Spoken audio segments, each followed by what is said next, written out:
राम और सीता जी का पहला मिलन कथा। प्राचीन काल की ये कथा त्रेता युग की है, जब भगवान विष्णु ने रावण के अत्याचारों से त्रस्त धरती की रक्षा के लिए भगवान श्री राम के रूप में अयोध्या के राजा दशरथ के घर अवतार लिया था। वहीं माता लक्ष्मी ने भी जनकपुर के राजा जनक के घर सीता जी के रूप में जन्म लिया। सीता जी का जन्म एक बार राजा जनक खेत में हल चला रहे थे, तभी उन्हें धरती की छाती से एक सुंदर कन्या प्राप्त हुई। यह कन्या कोई साधारण नहीं थी, स्वयं भूदेवी पृथ्वी देवी की पुत्री थीं। जनक जी ने उसका नाम रखा सीता। स्वयंवर की घोषणा जब सीता जी विवाह योग्य हुईं, तब राजा जनक ने उनकी शक्ति और दिव्यता को देखते हुए एक अनोखा स्वयंवर रचा। इसमें उन्होंने घोषणा की, जो भी वीर शिव जी के धनुष को उठाकर उसे चढ़ा देगा, वही मेरी पुत्री सीता से विवाह करेगा। यह धनुष अत्यंत भारी और दिव्य था, जिसे कोई भी सामान्य राजा या योद्धा हिला भी नहीं सका।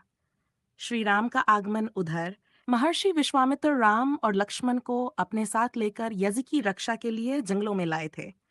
यज्ञ संपन्न होने के बाद वे उन्हें जनकपुर ले आए। जनकपुर में पहुंचने पर राम और लक्ष्मण पहली बार सीता जी को देखते हैं। सीता जी भी बगीचे में फूल तोड़ते हुए श्री राम के दर्शन करती हैं।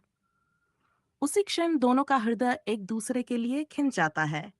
यह प्रथम मिलन नयन भक्ति का था, जहां राम ने सीता को देखा और सीता ने राम को, और मानो मन ही मन दोनों एक दूसरे को पहचान गए।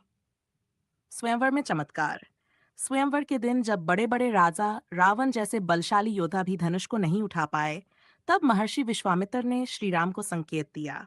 श्री राम सहज भाव से आगे बढ़े, शिव धनुष को उठाया और जैसे ही उसे चढ़ाने का प्रयास किया, धनुष दो टुकड़ों में टूट गया। जनक जी को विश्वास नहीं हुआ कि कोई इसे तोड़ सकता है। तभी उन्होंने घोषणा की, सीता का विवाह श्री राम से ही होगा। विवाह और एकता इसके बाद दशरथ जी को संदेश भेजा गया और भव्य विवाह समारोह में राम और सीता का विवाह संपन्न हुआ। इस कथा का भावार्थ, राम और सीता का मिलन केवल एक पति पत्नी का मिलन नहीं था। यह धर्म और प्रेम, त्याग और शक्ति, भक्ति और मर्यादा का मिलन था। यह मिलन आज भी भारतीय संस्कृति में आदर्श के रूप में